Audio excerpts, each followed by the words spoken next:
So, welcome back. This is the 77th segment of Making Sense for 7 Minutes, and it is the seventh of 25 segments where we are taking a hard look at evil and suffering. Now, in the last segment, I raised the question that we are exploring in a rather personal way.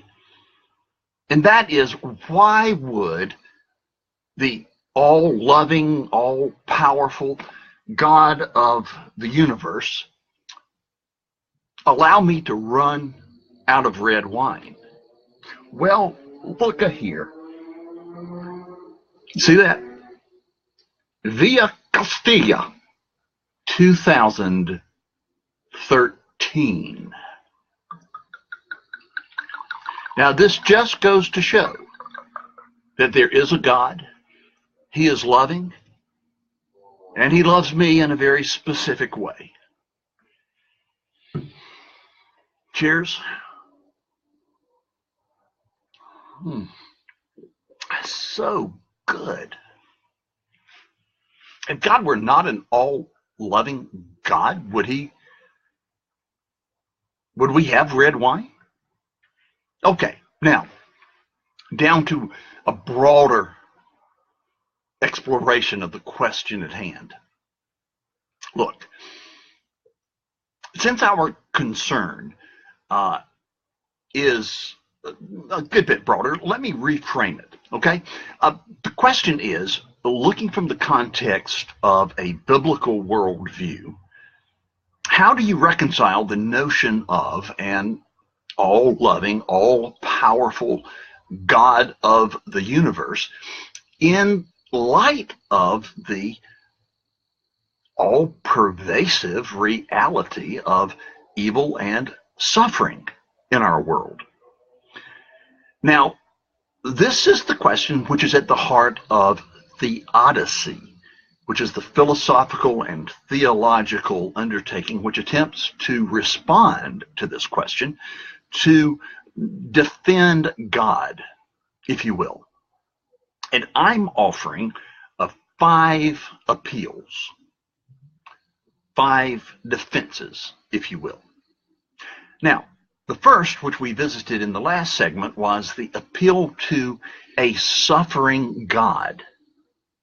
Now, the second is an appeal to origins. Now, the appeal to origins centers around 2 questions. Did God create the best of all possible worlds? And do we live in the best of all possible worlds? And the answers to these questions are yes, he did, and no, we don't. God did create the best of all possible worlds, but you and I no longer live in the best of all possible worlds. So what would we consider the best in any possible world? The best would be where all created things were free to live out fully their purpose for being. And what is the purpose for human beings?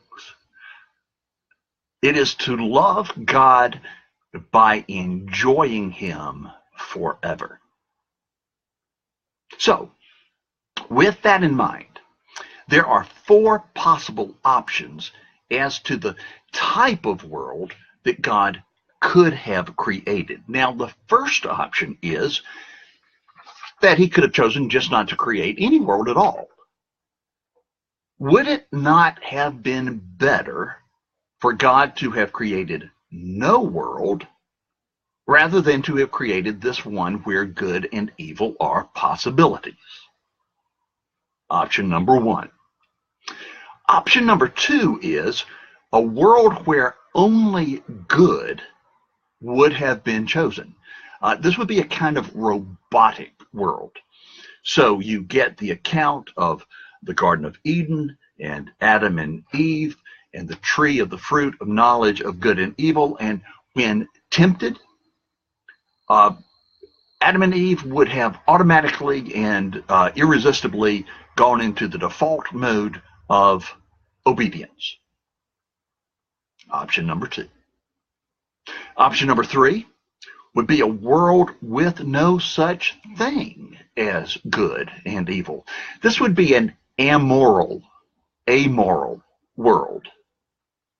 The Garden of Eden, there would be no tree of knowledge of good and evil, or there would be no prohibition from eating its fruit. In other words, there would be no morally wrong choices. Or the 4th option, the world we live in, where good and evil exist with the possibility of choosing either. An extremely smart gentleman by the name of Ravi Zacharias, and I recommend anything that he's written, and he's got a number of things on YouTube, and you spell his name Ravi, R-A-V-I, and then Zacharias is Z-A-C-H-A-R-I-A-S.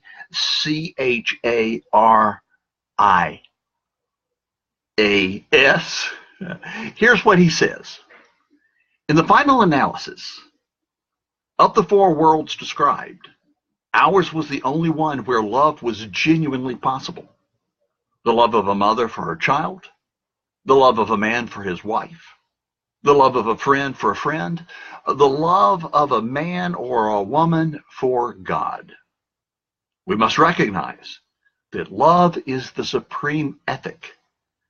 It's the supreme ethic that we know of, and where love is possible, freedom and the possibility of suffering accompany it. Thanks, y'all.